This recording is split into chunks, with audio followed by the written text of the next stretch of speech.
इस बार वैसे बॉलीवुड और यूपी चुनाव को देखें तो एक तारतम्य भी इनमें नजर आता है।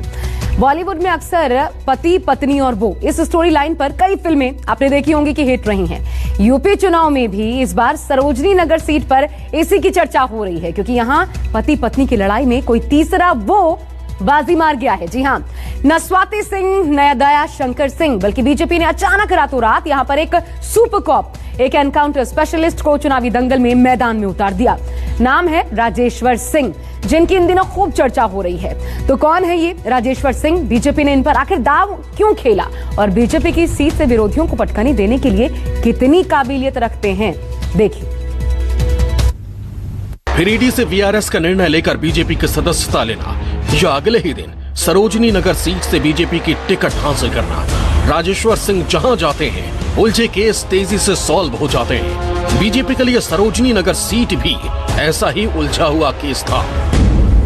सरोजनी नगर सीट से योगी सरकार की मंत्री स्वाति सिंह विधायक हैं। वो इस बार भी इसी सीट के लिए दावेदार थी, लेकिन पेंच तब फंस गया जब प्रदेश बीजेपी के उपाध्यक्ष और स्वाति सिंह के पति दयाशंकर सिंह ने भी इसी सीट से दावा ठोक दिया। बीजेपी न पति को नाराज करना चाहती थी और न पत्नी को, लेकिन दोनों में से किसी को भी टिकट दिया जाता तो एक की नाराजगी तय थी। इस उलझन को दूर करने के लिए बीजेपी ने पति पत्नी दोनों का टिकट काट दिया और राजेश्वर सिंह को टिकट दे दिया।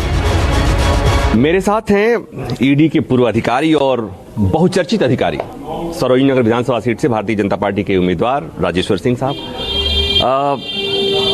सबसे पहले तो ये कि खाकी वाला खादी में आया, क्या सोच कर आया? जनसेवा करनी है, पब्लिक के लिए काम करना है, विकास के काम करने हैं। इतने दिन तक कानून का अनुपालन कराया, अब नए कानून अच्छे बनवाने हैं जो विकास जिससे हो, प्रदेश की जनता का फायदा हो। इतना अनुभव है प्रशासनिक सेवा का, इसको इसमें प्रदेश के विकास के लिए लगाना है। यानी सुपर कॉप और ईडी के अधिकारी रहे राजेश्वर सिंह ने एक और उलझा केस सॉल्व कर दिया, वो भी ऐसे कि अब स्वाति सिंह और दयाशंकर सिंह दोनों कह रहे हैं कि उन्हें अपना सरोजनी नगर सीट के दावेदार से परेशानी है और न ही बीजेपी से नाराजगी है। आज भी है मेरे ऊपर। अगर आज मेरा कोई कार्यकर्ता आएगा, आज मेरे क्षेत्र का कोई व्यक्ति आएगा, तो ये जिम्मेदारी बनती है स्वाति सिंह की, सरोजनी नगर के विधायक होने के नाते, कि मैं उनका काम करूं। और भविष्य में भी भारतीय जनता पार्टी के कार्यकर्ता के नाते ये मेरी जिम्मेदारी आजीवन बनी रहेगी कि मैं मेरे पास जो भी आएगा उनका मैं काम करूं और मैं भविष्य में भी करती रहूं। अच्छा, आप एक चीज ये बताइए, मेरे चेहरे से नाराजगी लग रही है आपको? चेहरे पर कुछ नहीं है। पार्टी ने एक बेहतर प्रत्याशी को वहां से उम्मीदवार बनाया है और राजेश्वर सिंह जी एक चर्चित चेहरा हैं। देश के बड़े बड़े घोटाले को उन्होंने पर्दाफाश किया है, चाहे वो 2G घोटाला हो, चाहे कोल घोटाला हो, चाहे अगस्त हेलीकॉप्टर घोटाला हो, चाहे लखनऊ का आप रिवर फ्रंट घोटाला हो। बहुत सारे बड़े बड़े घोटालों को उन्होंने पर्दाफाश किया। आज लखनऊ में सरोजनी नगर में पार्टी ने उनको प्रत्याशी बनाया, हम सबके लिए हर्ष का विषय है और वो यहाँ से अच्छे अंतर से जीतेंगे। ब्यूरोक्रेसी और सियासत के गठजोड़ के बाद नया समीकरण ये है कि जिस सीट पर अब तक स्वाति सिंह और दयाशंकर सिंह दोनों ने दावा ठोक रखा था, अब वही दोनों राजेश्वर सिंह को बेहतर उम्मीदवार बता रहे हैं। हालांकि विरोधी कह रहे हैं कि राजेश्वर सिंह को ईडी अधिकारी रहते हुए पुरानी सरकारों के घोटालों और खासकर 2G घोटाले की जांच का इनाम मिला है। राजेश्वर सिंह का दावा है कि उन्होंने ईडी अधिकारी रहते हुए 2G घोटाले की उस वक्त जांच की जब सत्ता में कांग्रेस थी। इसे भारत का सबसे बड़ा आर्थिक घोटाला कहा गया। इस मामले में टेलीकॉम मिनिस्टर ए राजा को 15 महीने जेल में रहना पड़ा।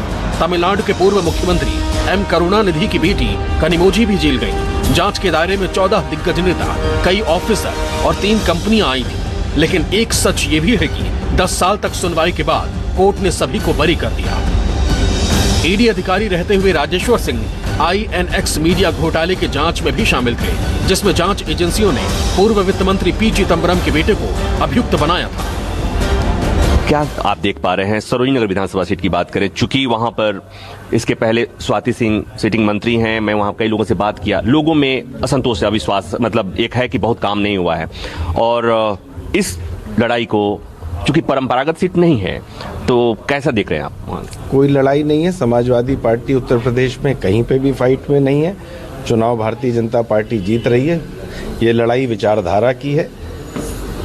भारतीय जनता पार्टी की विचारधारा राष्ट्र प्रथम है। समाजवादी पार्टी की विचारधारा भ्रष्टाचार प्रथम, तुष्टीकरण प्रथम, माफिया प्रथम, इन विचारधारा की लड़ाई में ये कहीं नहीं खड़ी है समाजवादी पार्टी। उत्तर प्रदेश की जनता समाजवादी पार्टी से पहले भी त्रस्त थी, अभी भी त्रस्त है, और ये मुझे नहीं लगता कि ये 50 सीट से ज्यादा इनकी फिर आएगी। लखनऊ की सरोजिनी नगर सीट के दायरे में ग्रामीण और शहरी दोनों इलाके आते हैं। लखनऊ एयरपोर्ट भी इसी विधानसभा सीट के दायरे में आता है। लखनऊ के सरोजिनी नगर सीट पर सबसे ज्यादा 1.75 लाख दलित वोटर्स हैं। इसके बाद 1.5 लाख ओबीसी, 70,000 क्षत्रिय, 50,000 ब्राह्मण और 30,000 मुस्लिम वोटर्स हैं। अब सरोजनी नगर की ग्राउंड रिपोर्ट भी देख लीजिए। स्वाति सिंह का टिकट कटने और राजेश्वर सिंह को बीजेपी का टिकट मिलने के बाद देखिए सरोजनी नगर के लोगों ने क्या प्रतिक्रिया दी।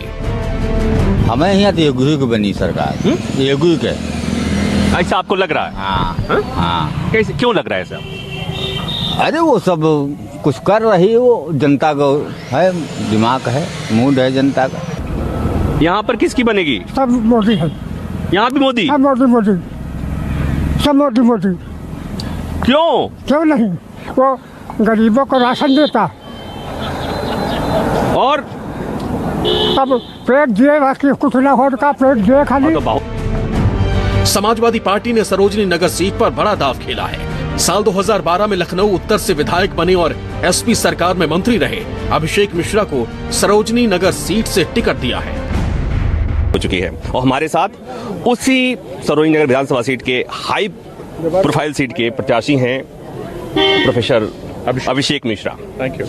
ये जो माहौल बना है जी, अचानक से लग रहा है कि सबकी निगाहें वहीं होंगी। आप भी जानते हैं वजह क्या है जी। अब एक बात बताइए, राजेश्वर सिंह आपके सामने होंगे, डेकोरेटेड ऑफिसर, कुछ लग रहा है आपको कि लड़ाई कितनी टफ होने वाली है? देखिए, लड़ाई उत्तर प्रदेश की जनता लड़ रही है आज। जिस तरीके से उत्तर प्रदेश में अपराध बढ़ा, जिस तरीके से उत्तर प्रदेश में बेरोजगारी बढ़ी, जिस तरह उत्तर प्रदेश में महंगाई बढ़ी, लोगों ने आज अपने घर में तनख्वाह नहीं दे पा रहे हैं, परिवार नहीं चला पा रहे हैं, बच्चे की फीस नहीं दे पा रहे। आज लड़ाई इसकी है। बात बताइए कि जो ये पति पत्नी की लड़ाई थी आपकी वाली सीट पर, आपकी सीट पर मंत्री थी, आपको लग रहा है कि दोनों की जो लड़ाई में दोनों का पत्ता कट गया, इससे आपकी उम्मीदवारी पर कोई असर पड़ा? देखिए, भारतीय जनता पार्टी ने अपने सिटिंग विधायक, सिटिंग मंत्री का टिकट काटा। क्यों काटा? आप सोचो ना, कोई भी आदमी अपने सिटिंग का टिकट तभी काटता है जब उनको ये लगता है कि किसी भी कीमत पे ये यहां से नहीं जीत सकते। उसका कारण है क्यों नहीं जीत सकते? क्योंकि उन्होंने 5 साल कोई काम नहीं किया। सरोजनी नगर विधानसभा सीट का चुनावी इतिहास ये है कि 2017 से पहले भारतीय जनता पार्टी वहां कभी नहीं जीती थी। अब सबकी निगाहें इस बात पर होंगी कि क्या बीजेपी दोबारा वहां जीत हासिल करेगी। कैमरामैन सचिन सैनी के साथ प्रभाकर मिश्रा, न्यूज़ 24, लखनऊ। नमस्कार, मैं हूं मानक गुप्ता। अगर आपको हमारा ये वीडियो पसंद आया हो तो इसे लाइक और शेयर जरूर करें, और हां, हमें सब्सक्राइब और फॉलो करना ना भूलें ताकि आप देश और दुनिया की कोई खबर मिस ना करें। तो जुड़े रहिए हमारे साथ और देखते रहिए न्यूज़ 24।